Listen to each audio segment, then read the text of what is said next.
What if I told you that one of the most overlooked coins of the late 20th century made a surprise return at the end of the millennium, and that this unexpected comeback turned it into one of the most collectible modern dollar coins? Today, the 1999 Susan B. Anthony dollar was never supposed to happen. Its story is filled with twists, moments of necessity, and even mistakes that have made some examples worth far more than face value. If you stay with me until the end of this video, you will discover how much these coins are selling for on different platforms and auctions today, and why this coin, which many dismissed decades ago, is suddenly so important to collectors. The Susan B. Anthony dollar had a rough start when it was first introduced in 1979. The idea was forward-thinking because for the first time in United States history, a real historical woman appeared on a circulating coin. Anthony had been a tireless advocate for women's rights and the suffrage movement, so her portrait on the dollar was a tribute to progress and equality. The reverse was just as symbolic, showing the Apollo 11 lunar module with an eagle landing on the moon, a design borrowed from the Eisenhower dollar that celebrated the greatest achievement of modern exploration. On paper, it was a historic and meaningful coin.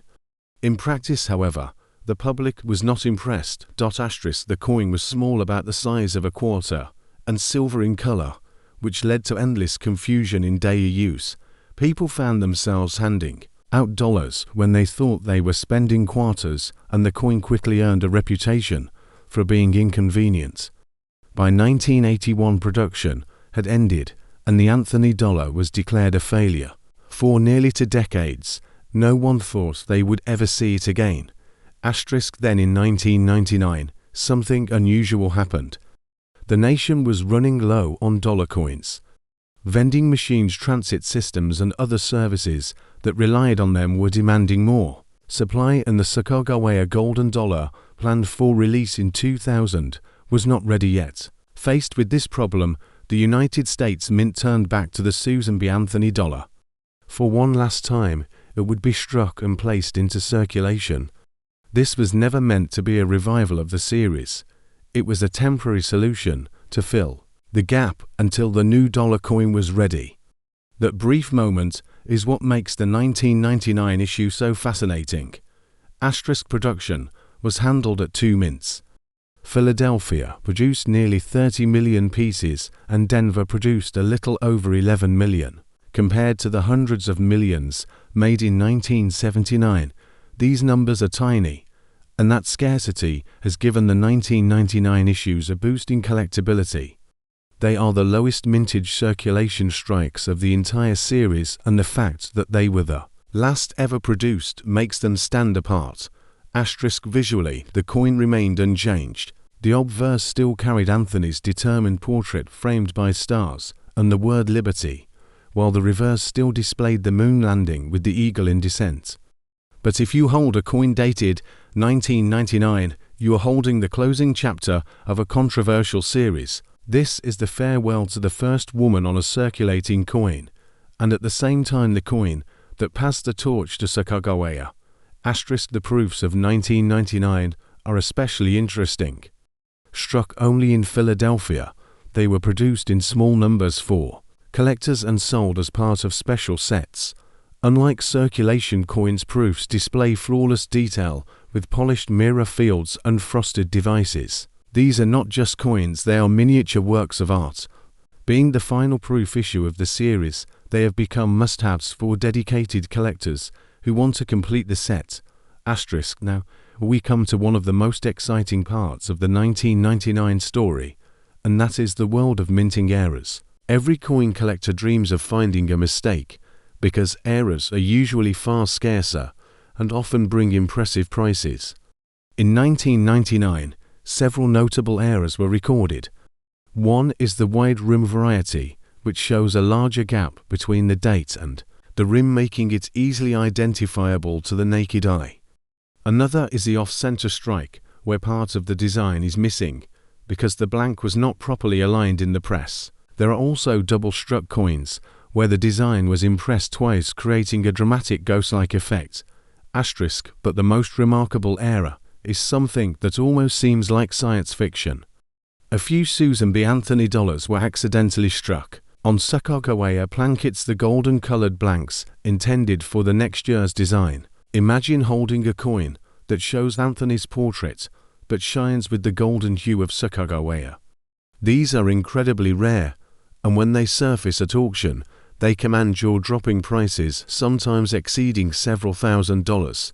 *4. Collectors today, the 1999 Susan B. Anthony dollar carries weight, not just for its rarity, but also for its symbolism. It represents a moment of transition, a bridge between two designs, and a farewell to a coin that never fully succeeded in daily life, but later gained a second life in collections. Many people who dismissed the coin in 1979 now look back on it with nostalgia. In hindsight, the Anthony dollar was ahead of its time. It paved the way for future designs, honoring real historical figures, and women in particular. This coin also demonstrates how quickly public opinion can change. Once considered a failure, the Anthony dollar has become a collectible worth hunting. 4. The 1999 issue in particular draws attention because it exists in far smaller numbers than the earlier dates and marks the definitive end of the series. For that reason, even casual collectors often seek out at least one example for their albums or display cases. Now we come to the part you have been waiting for. How much is a 1999 Susan B. Anthony dollar actually worth today? The answer depends on condition, mint mark, and whether the coin is a proof or an error. Circulated pieces are worth more than face value, but not by much, and they usually sell for a couple of dollars. High-grade mint state coins can climb significantly, especially those with the Denver mint mark, which tends to bring higher prices. Because of the lower mintage, proof coins can sell for strong premiums, with top-graded examples bringing in impressive figures. Error coins are where things become truly exciting, with values ranging from dozens of dollars to hundreds and in some cases thousands at major auctions. The rare Sacagawea planchet era remains the star of the show and has been known to cross the block for over 7,000. These figures come from a mix of online platforms, dealer sales, and auction records, and they show what collectors are willing to pay today. So, if you own a 1999 Susan B. Anthony dollar, do not overlook it.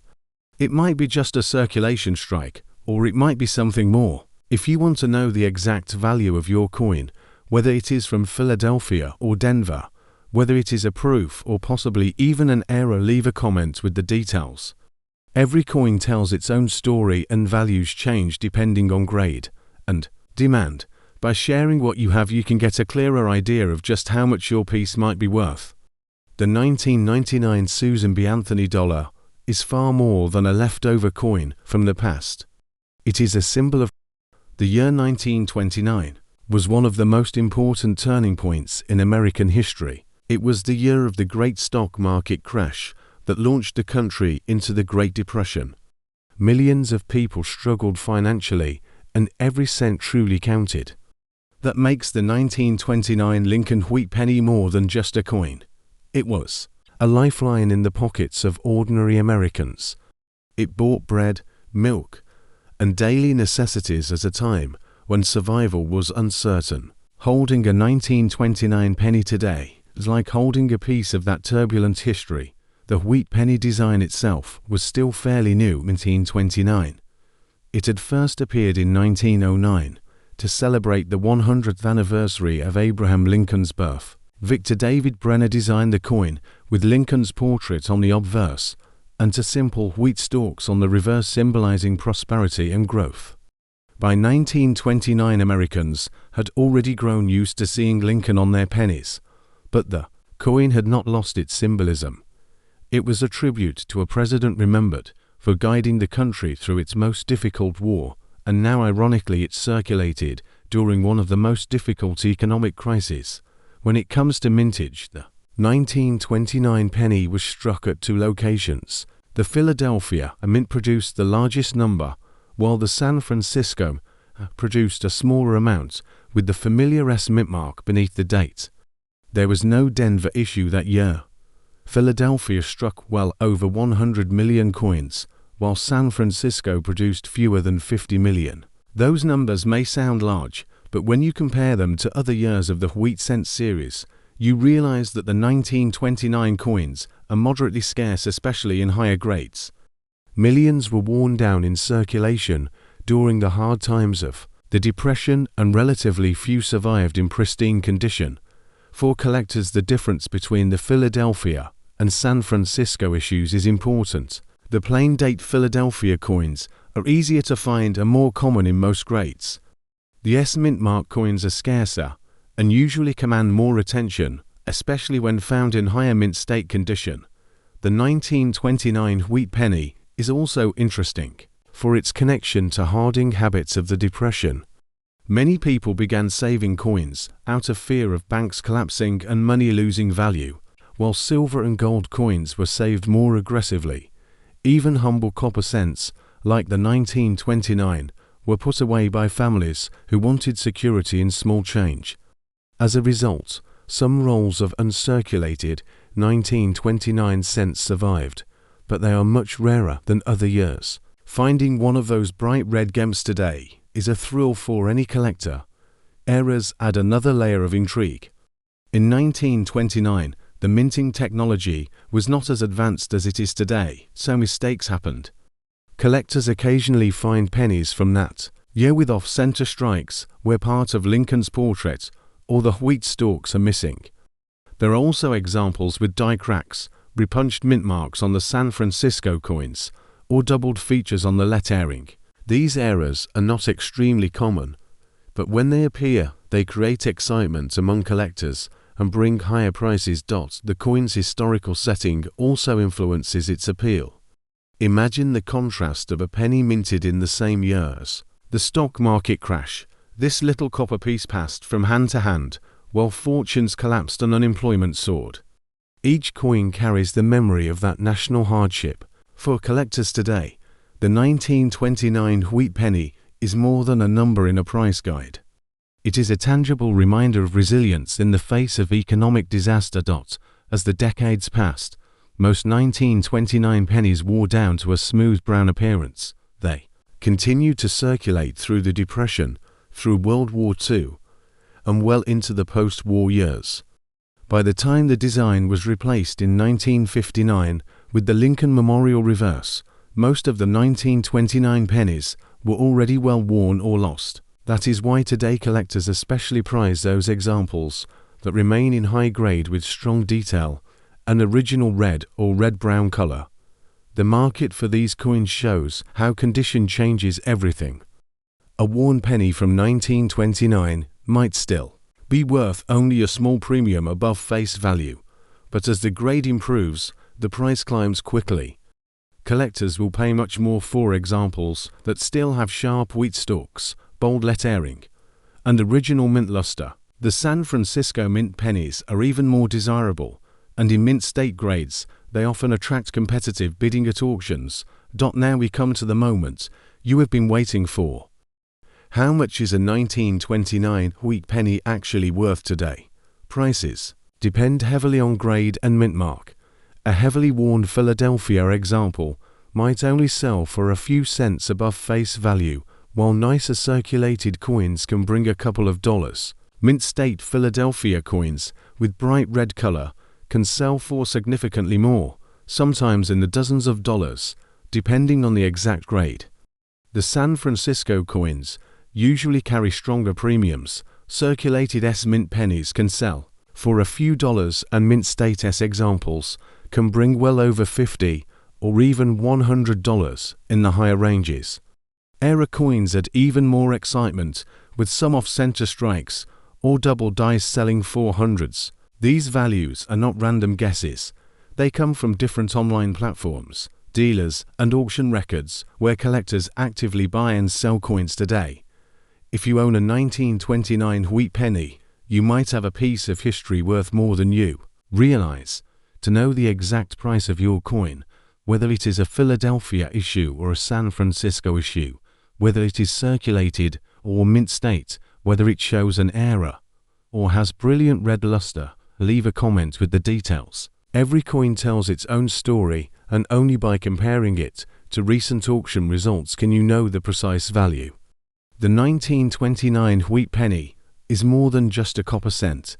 It is a witness to the Great Depression, a symbol of Lincoln's enduring legacy, and for collectors, it can be a small but powerful treasure.